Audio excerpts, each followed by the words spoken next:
All right, fifth grade, hello there, and welcome to Studio 37 Online Edition. This is Mr. Shear giving you this week's assignment.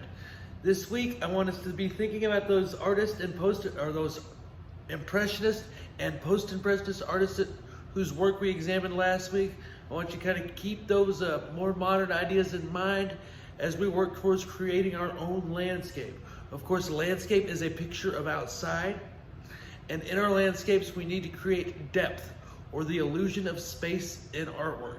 To do that, we're going to be using all three depth devices in our landscape. Those three depth devices are size, placement, and overlap. To help reiterate these ideas, I'm going to send you over to my computer where we will examine Sunday Afternoon on the Isle of the Grand Jatte by world-renowned artist Georges Seurat. And there we can talk about size, placement, and overlap and look at examples in a work of art. So I'll see you in a little bit. First, we are going to examine the illusion of space in art, or depth, in the creation of our landscapes. So I want you to be well aware of what that is. Depth, as I said, is the illusion of space in artwork. Depth, the illusion of space in artwork. The horizon line is the imaginary line where the sky and ground touch. You do not want to put your horizon line on the bottom of the page for this project. If you're looking at Impressionism or Post-Impressionism, they usually put their horizon line pretty high up in the composition or towards the top of the page. And of course, the three depth devices: size, the bigger you draw things, the closer they look; placement, the closer to the bottom of the page you draw something, the closer it looks; and overlap. If you allow things to overlap, it will create the illusion of space or depth. To further examine these three ideas, I'm going to show you the painting Sunday Afternoon on the Isle of the Grand Jatte by Georges Seurat. This is one that you can visit in real life in about a 5.5 to 6 hour drive. Here is the painting.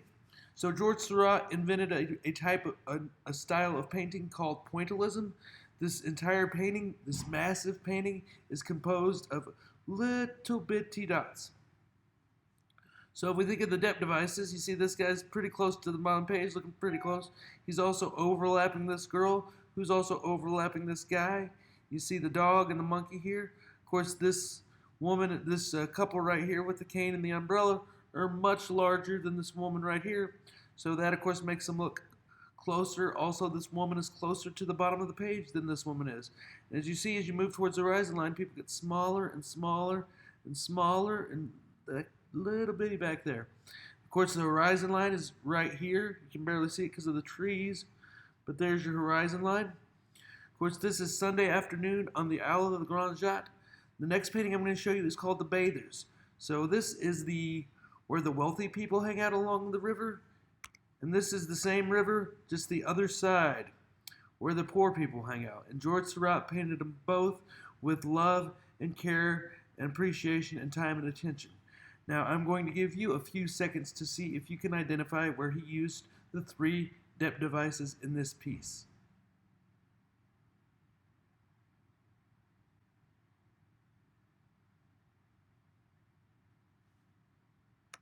I hope you appreciated the explanation of the use of depth, or the illusion of space in artwork, by world-famous artist Georges Seurat. Please remember that due this week is your finished landscape. I want it colored, and I want it in a style similar to one of the impressionist or post-impressionist artists I talked about in the videos last week. If you need to revisit the videos, please feel free to do so.